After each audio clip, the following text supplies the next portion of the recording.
Hey there, my name is Delhaye and I'm a chef here in Brazil, so welcome to my country. And I started off as a chef very simply because my mother's a chef. She's a French chef, so I practically grew up in a restaurant. My father is also Portuguese and his family used to produce wine in Portugal. So yeah, that's it. I grew up in a restaurant and I never stopped. I never really asked what I was going to do with my life because since I was super small, I would watch my mother cook and I just thought like, you know, grown-up people cook, that's what they do, they're chefs, you know, that's the coolest thing ever. And since I was 9 years old, I was working in a professional kitchen beside my mother. You know, so when I was really small, she'd be cooking and she'd be like, oh, taste this. And I would be like, you know, and I'd taste it. And then she'd give me something else. And like, I found out really early that I loved olives, I loved tomatoes. I even liked pepper as a kid, which is super not normal. And I remember, I think I was like maybe 5 and she was making this big dinner for a lot of people and she was just running around. And I just remember looking at her and just smelling all that food and just watching her work and just thinking, wow, this is so amazing. So when I decided to stop playing at cooking and actually become a professional chef, well, I think that was always the decision. I always thought that was the way to go. Even when I was 17, my parents were like, oh, you know, since we were like a very big family and they left from a communitarian group, we really didn't have that much money. But they were like, well, we can't really send you to cooking school because it's obviously quite expensive. But they were like, you could go to Europe and live with your aunties and your uncles and your cousins, which I have like 100 of them over there. It's like huge family situation. So I just decided to do that. So when I was 17, I went back to Europe.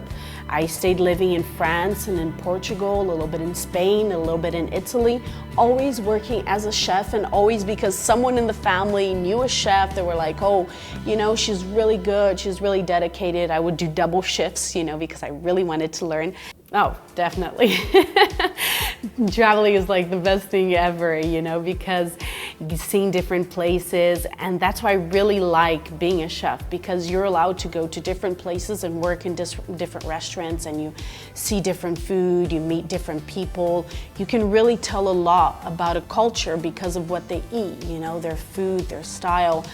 And your whole vision about life, it just changes, you know, because it's so many different ways of looking at exactly the same thing. One of my favorite is Europe because of my family history. You know, I just feel very connected and it's really all about the great food and everything. And like if you go to Italy or to France, food is like a religion. Everywhere you go, there's just so much you can learn, and I just love that. Been involved with a few, all of them to do with cooking because that's completely my life. I've done some live shows, which was really interesting because we have to get up at like 4 in the morning. I've been to shows that we would shoot all day long because we had to do like 6 chapters in one day. I've been to shows that we can travel around and taste great food in different places, simple places with people like in the middle of nothing and just cook in this completely unexpected places, which I thought was really great, and see what the local peoples eat and how they do it. And so I've done quite a few shows, and all the time the great thing is I prefer to be outdoors, honestly, than inside a studio because it's a little bit, you know, too controlled. So I like the outdoors and like just finding a way to make it work. I think I'd like to show people things that interest me. You know, if I'm able to go to a place and eat new things and meet new people and see like things that surprise me, I think that would be amazing. We here in Brazil have something to offer to the American public. I am sure we do, because we have a very exuberant culture. We love life, we love music, we love food, we love family, we love having fun. Brazil is like this amazing place. We have this incredible in a way, simplicity, this great happiness, this exuberance, and this nature that it's like there's so much you can see, you know? If you're gonna look at our food, we're a mixture of so many cultures, and we just get different influences and we make it work, you know? What can I do to make this series special? Wow, that's a complicated question.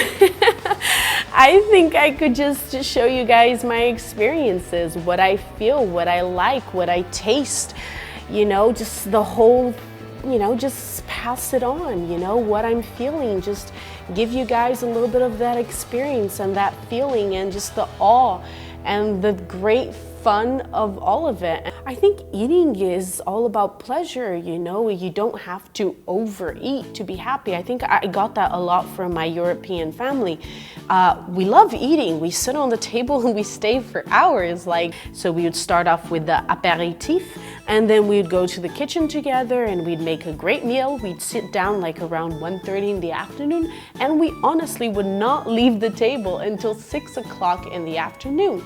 And it's not just about the eating or just about the food, it's about the whole situation, the great ingredients, the family, the talking, the friendship, and the experiences that you share at the table.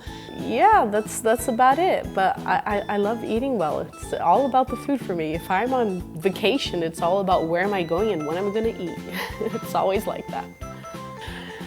I'm gonna be honest, I try. I don't always succeed. So I always try to get a little workout done in the middle, but mostly my life is just a lot of running around in a hot kitchen, and that just keeps me in shape. Yeah. For fun, oh wow. When I'm not cooking, I'm always working. Well, for fun, I love reading, I love watching movies, I love series. I think the funnest thing is to be able to sit at home on the weekend with a great bottle of wine, watch a great series, you know, just like crawl up on the couch. I also love going to the beach. We have a lot of great ones in Rio, you know. And I love riding horses, you know, I love the farm, I love the country, I love the mountains, you know, riding horses, fishing, I love fishing, I just super enjoy fishing. Wow, definitely a lot of food and wine involved, definitely.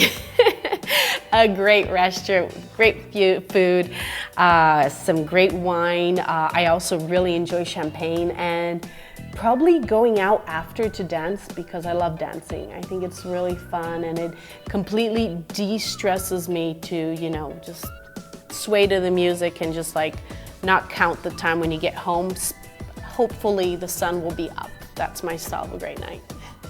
And of course, being able to get up after 1 in the afternoon if possible, after that night. When I look back to my early childhood days, well, the feeling, I guess, it's mostly all about family because we're a really big one, you know? We're 7 brothers and sisters. You know, I'm not like those little kids that don't eat anything. I would eat anything, no matter what, especially because when you have 7 brothers and sisters, if you're gonna be complicated to eat, you're gonna go hungry because there's not gonna be anything left over. Especially if there's a bunch of guys and they're all like really big and strong and tall. So it's like, you better be smart and get the food fast because if not, there's not gonna be anything left over. Wow, so many people.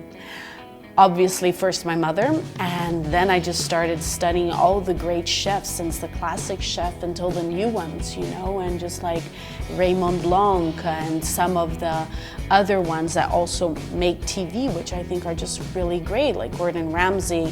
I really like Jamie Oliver as well. I love Nigella. I think Giada is great. You know, there's just so many to pick from. It's really hard. So for you to make a great dish, I think you have to have passion.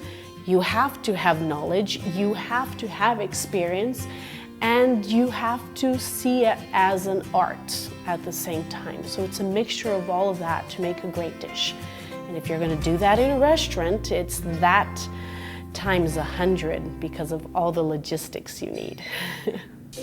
Wow, I had a few. Mrs. Olive was one of them because I love olives. I'm in love with olives. Like one of my best presents, my parents would come home with an olive jar and they would give me the olive jar, and for me that was like super great.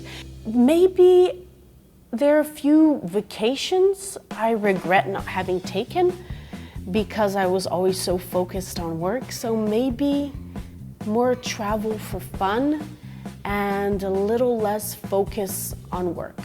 Maybe that, but I have plenty of time. That will come.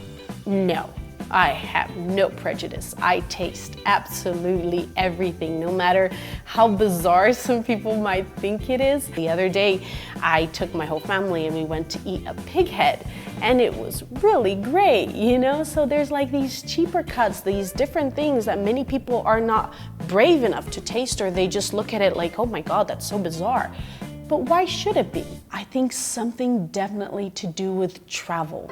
And then once you go down that road, everything is possible. I think just see where the road and the flavors and the people you meet take you. You know, because for sure it will be amazing. You just have to choose a great place, all the rest will come. So definitely something with travel. Messages or final words? No idea.